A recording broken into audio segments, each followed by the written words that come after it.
जय हिंद, वेलकम दोस्तों। क्या हाल है आप लोगों के? उम्मीद करता हूँ आप लोग काफ़ी अच्छे होंगे।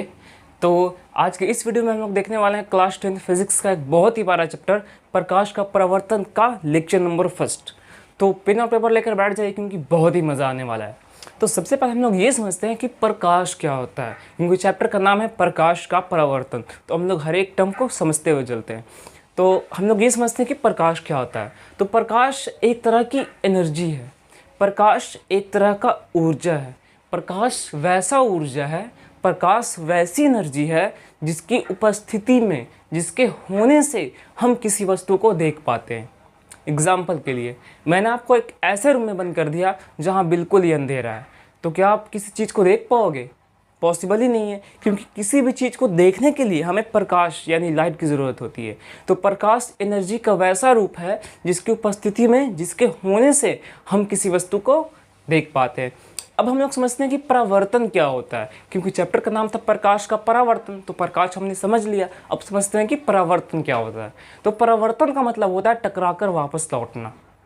परावर्तन का मतलब होता है टकराकर वापस लौटना। मान लो मेरे हाथ में एक बॉल है, मैंने उस दीवार पर फेंका, तो वो क्या होगा? दीवार से टकराकर वापस आएगा, यानी कि बॉल का परावर्तन हो गया। तो प्रकाश जब किसी सतह से टकराकर वापस आएगी तो हम क्या कहेंगे कि प्रकाश का परावर्तन हो गया। अभी के लिए फिलहाल इतना ही समझो, बाकी प्रकाश के परावर्तन को, किस तरह से प्रकाश टकराकर लौटती है, उसके बारे में हम लोग डिटेल से इस चैप्टर में पढ़ने वाले हैं। तो फिलहाल आप लोग इसे नोट डाउन करो कि प्रकाश क्या है। तो प्रकाश ऊर्जा का वह रूप है जिसकी उपस्थिति में हम किसी वस्तु को देखते हैं। फिर हम लोग आगे बढ़ते हैं। अब हम लोग समझते हैं कि प्रकाश का स्रोत क्या होता है। तो ये स्रोत वर्ड का मतलब क्या है? स्रोत वर्ड का मतलब है कि जिनसे जिन चीज़ मिलती है ना, उसे उस चीज़ का स्रोत कहते हैं। अब मैंने ये क्या बोल दिया? तो मान लो हमें समुद्र से पानी मिल रही है, तो हम क्या कहेंगे कि समुद्र पानी का स्रोत है। हमें सूर्य से रोशनी मिल रही है, तो हम क्या कहेंगे कि सूर्य रोशनी का स्रोत है। तो जिस चीज़ से हमें जो चीज़ मिलती है उसे उस चीज़ का स्रोत कहते हैं। उसी तरीके से जिन चीज़ों से हमें प्रकाश मिलती है उसे प्रकाश का स्रोत कहते हैं।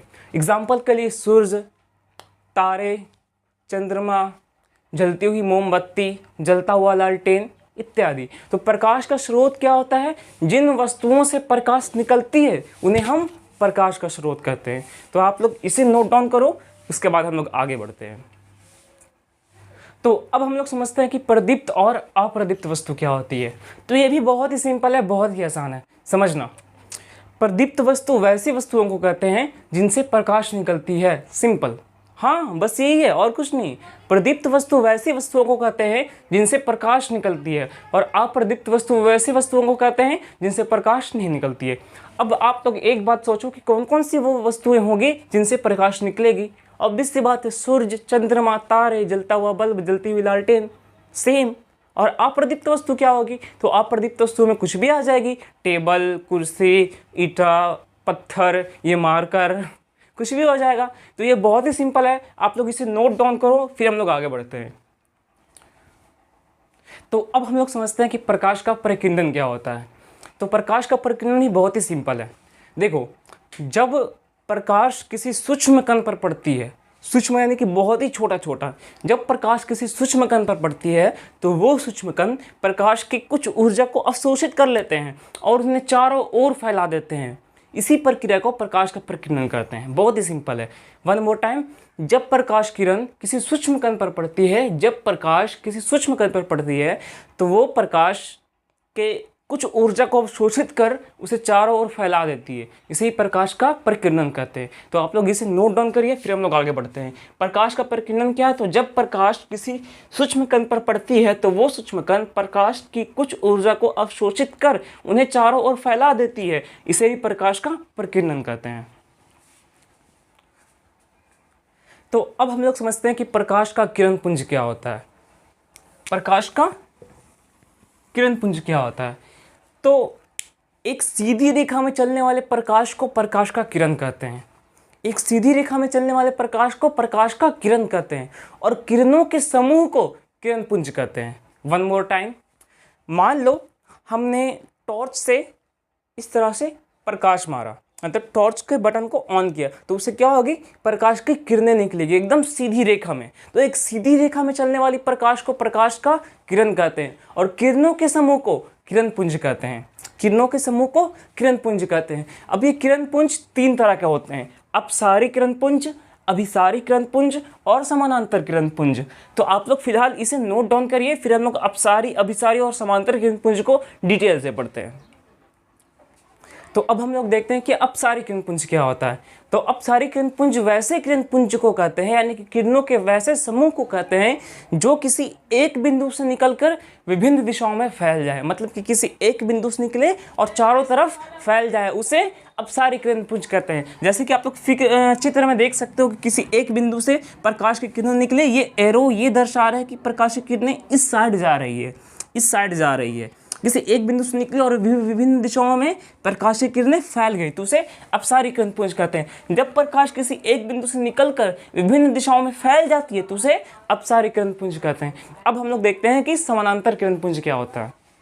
तो अब हम लोग समझते हैं कि समानांतर किरण पुंज क्या होती है। देखो, अगर आपको समानांतर का मतलब पता है ना तो ये आपको बहुत ही आसानी से समझ में आ जाएगा।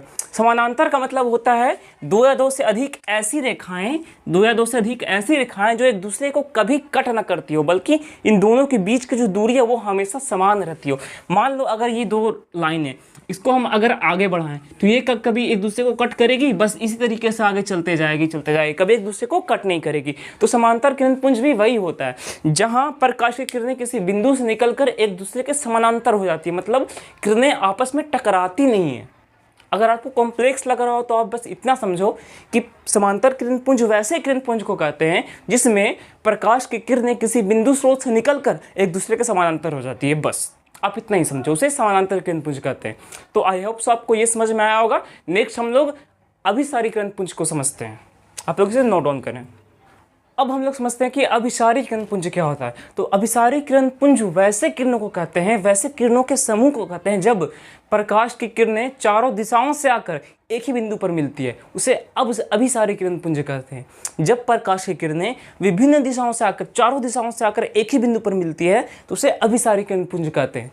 जब प्रकाश की किरणें चारों दिशाओं से आकर एक ही बिंदु पर मिलती है तो उसे अभिसारी किरण पुंज कहते हैं। तो ये है अभिसारी किरण पुंज, विभिन्न दिशाओं से आकर एक ही बिंदु पर मिल रही है। ये देखिए एरो ये बात को दर्शा रहा है कि किरणें इस तरह से आ रही हैं, इस साइड से आ रही हैं। अगर मैं एरो को इस साइड से बना देता तो इसका मतलब होता किरणें यहाँ से निकलकर जा रही हैं, लेकिन मैंने एरो को इस तरह से बनाया है। इसका मतलब क्या है कि प्रकाश की किरणें इस बिंदु पर आकर मिल रही है, तो इसे अभिसारी किरण पुंज कहते हैं।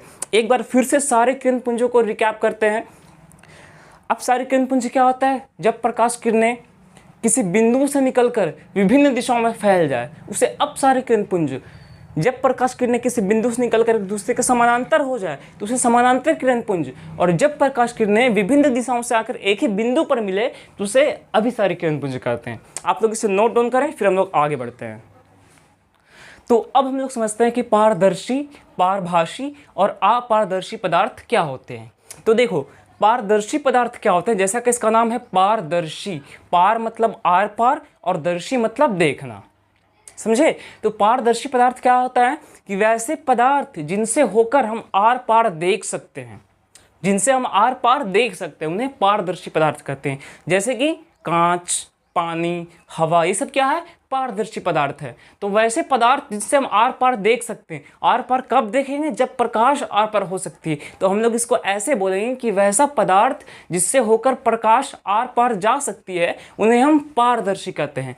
वैसा पदार्थ जिनसे प्रकाश आर पार जा सकती है उन्हें हम पारदर्शी पदार्थ कहते हैं, जैसे हवा, कांच, पानी इत्यादि।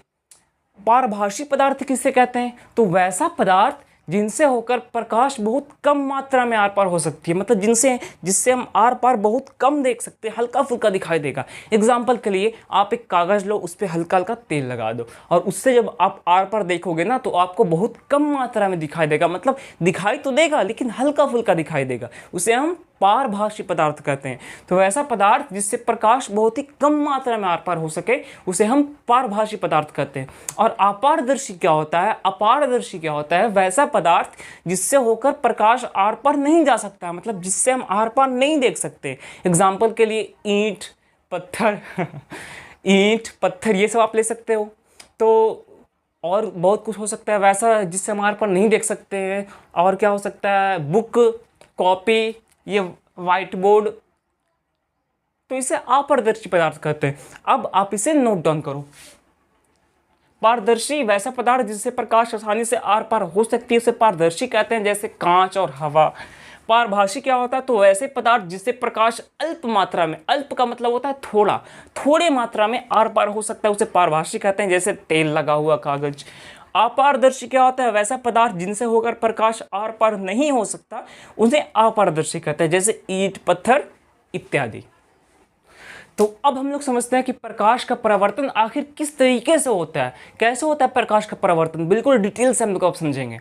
तो प्रकाश का परावर्तन होता क्या है, जैसे कि मैंने आपको स्टार्टिंग में बताया था कि प्रकाश का परावर्तन क्या होता है कि जब प्रकाश किसी वस्तु से टकराकर लौटती है तो उसे प्रकाश का परावर्तन कहते हैं। परावर्तन का मतलब ही होता है टकरा करके लौटना, यानी कि जब प्रकाश किसी वस्तु से टकराकर लौटती है तो उसे प्रकाश का परावर्तन कहते हैं। अब यहाँ पर आप लोग समझने की कोशिश करना, ये हमारा समतल दर्पण है। ये क्या है, हमारा समतल दर्पण है। अब समतल दर्पण क्या होता है, तो समतल का मतलब होता है बराबर, एकदम बिल्कुल बराबर, जिस तरीके से ये बोर्ड है बिल्कुल समतल। और दर्पण का मतलब होता है आईना, यानी कि वैसा आईना जो बिल्कुल ही समतल हो, बिल्कुल ही बराबर हो। अब ऐसा आईना जैसे कि हम लोग अपने घर में फेस देखने के लिए जो आईना का यूज़ करते हैं, हमारे गोदरेज वगैरह में जो आईना लगा होता है वो कौन सा आईना है, तो समतल दर्पण है। वो क्या है, समतल दर्पण है। अब यहाँ पर एक समतल दर्पण है, हमने क्या किया, इस तरह से प्रकाश, मान लो एक टॉर्च लेकर इस तरह से दर्पण पर प्रकाश, ये लाइट्स को ऑन किया तो प्रकाश दर्पण पर आई, यानी कि ये ओ क्या है, आपतित किरण है। आपतित किरण का मतलब क्या होता है, आपतित किरण का मतलब आने वाली किरण। आपतित किरण का मतलब आने वाली किरण, यानी जब किसी सतह पर जो किरण आती है ना उसे क्या कहते हैं, आपतित किरण। तो हमने यहाँ से टॉर्च मारा तो वहां से प्रकाश निकली और इस दर्पण से टकराकर इस तरीके से चली गई, इस दर्पण से टकराकर इस तरीके से चली गई। ये क्या है, परावर्तित किरण है। ओ बी क्या है, परावर्तित किरण, यानी कि टकराकर लौटने वाली किरण। आपतित किरण यानी कि किसी सतह पर पड़ने वाली किरण, और परावर्तित किरण का मतलब टकराकर लौटने वाली किरण। तो ये क्या है, आपतित किरण है और ये क्या है, परावर्तित किरण है। तो इस तरीके से प्रकाश का परावर्तन होता है, यानी कि प्रकाश इस तरीके से आई, समतल दर्पण से टकराई और इस तरीके से चली गई। अब बीच में हमने एक काल्पनिक अभिलंब लिया। काल्पनिक का मतलब क्या होता है कि हमने बस कल्पना की है, ऐसा हकीकत में नहीं होता है, ये बस काल्पनिक एक अभिलंब है। ये क्या है, आपतन कोण है। आपतन कोण क्या होता है, आपतित किरण और अभिलंब के बीच बना कोण आपतन कोण होता है। ये देखो, आपतित किरण है और ये अभिलंब है, इसके बीच बना कोण आपतन कोण होता है। परावर्तन कोण क्या होता है, तो परावर्तित किरण और अभिलंब के बीच, परावर्तित किरण और अभिलंब के बीच बनने वाला कोण परावर्तन कोण होता है। एक बार फिर से समझेंगे, ये एक समतल दर्पण है जिसका यूज हमने किया प्रकाश के परावर्तन को समझने के लिए। हमने क्या किया, इस तरह से प्रकाश दिया तो प्रकाश आई, इस तरह से टकराई और वापस चली गई। और ये क्या है, बीच में हमने ऐसा ही एक डॉटेड लाइन खींचा। डॉटेड लाइन का मतलब ही होता है कि हकीकत में नहीं है, बस हमने समझने के लिए इसको इस तरह से लिया। तो ये क्या है, आपतित किरण है, ये क्या है, परावर्तित किरण है, और ये क्या है, अभिलंब है। ये क्या है, अभिलंब है। और ये क्या है, आपतन कोण है, यानी कि आपतित किरण और अभिलंब के बीच बनने वाला कोण आपतन कोण है, और परावर्तित किरण और परावर्तित किरण और अभिलंब के बीच बनने वाला कोण परावर्तन कोण है, यानी कि आर यानी कि परावर्तन कोण, आई यानी कि आपतन कोण। अब इसमें जो भी टर्म होते हैं, जो भी टर्म है इसमें, आपतित किरण, आपतन कोण, परावर्तित किरण, ये सबको हम लोग नोट डाउन कर लेते हैं, उसके बाद हम लोग आगे बढ़ते हैं। तो अब आप लोग अपने कॉपी में लिखो आपतित किरण और लिख करके इस तरह का डैश दो, ठीक है। आपतित किरण लिखकर इस तरह का डैश दो। अब लिखना, आपतित किरण क्या होता है, तो किसी सतह पर पड़ने वाली किरण को आपतित किरण कहते हैं। क्या लिखना, किसी सतह पर पड़ने वाली किरण को आपतित किरण कहते हैं। डन। उसके बाद हम लोग लिखेंगे परावर्तित किरण क्या होता है। परावर्तित किरण लिख करके आप लोग डैश देना। अब हम लिखेंगे कि किसी सतह से टकराकर लौटने वाली किरण को परावर्तित किरण कहते हैं। किसी सतह से टकराकर लौटने वाली किरण को परावर्तित किरण कहते हैं। अब लिखना कि अभिलंब क्या होता है। अभिलंब क्या होता है, तो आपतित किरण परावर्तित किरण के बीचों बीच डाला गया लंब अभिलंब कहलाता है। आपतित किरण परावर्तित किरण के बीचों बीच डाला गया लंब अभिलंब कहलाता है। उसके बाद लिखना आपतन कोण क्या होता है।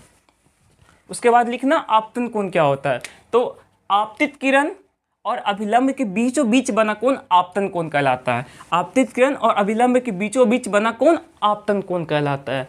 उसके बाद लिखना परावर्तन कोण क्या होता है। तो परावर्तित किरण और अभिलंब के बीचों बीच बना कोण परावर्तन कोण कहलाता है। परावर्तित किरण और अभिलंब के बीचों बीच बना कोण परावर्तन कोण कहलाता है। तो ये सारे टर्म आपके नोट डाउन हो गए। अब एक इंपॉर्टेंट बात हम लोग समझते हैं। ये जो आपतन कोण है ना, आपतन कोण आई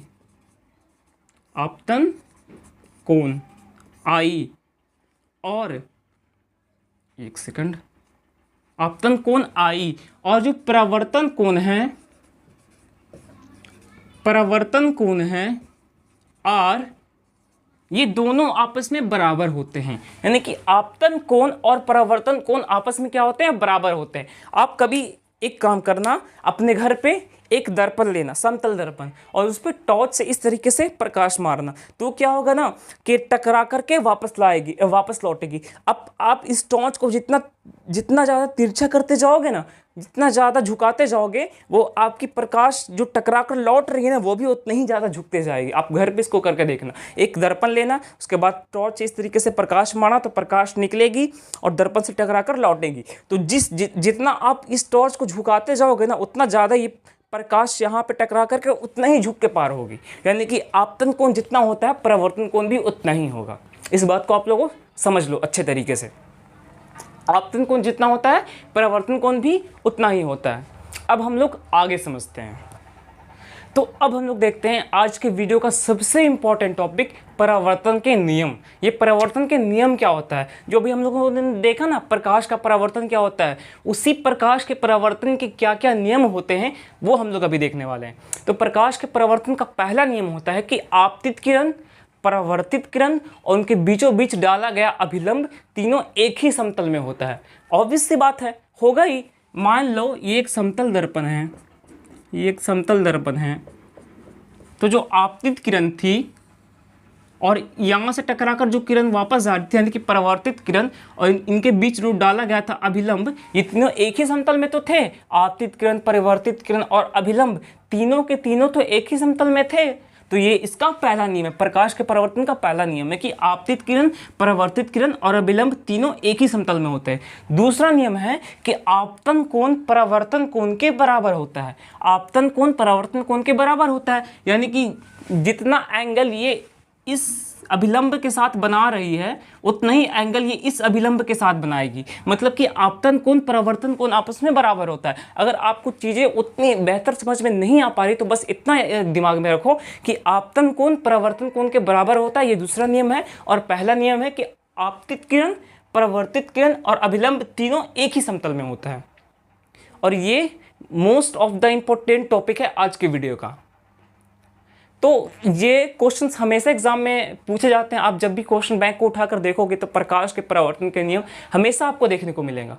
तो आप लोग इसे नोट डाउन करो कि प्रकाश के परावर्तन के नियम कौन कौन से हैं। तो परावर्तन का पहला नियम, आपतित किरण, परावर्तित किरण तथा अभिलंब तीनों एक ही समतल में होता है। आपतन कोण का मान परावर्तन कोण के बराबर होता है। तो मिलते हैं नेक्स्ट वीडियो में, तब तक के लिए बाय।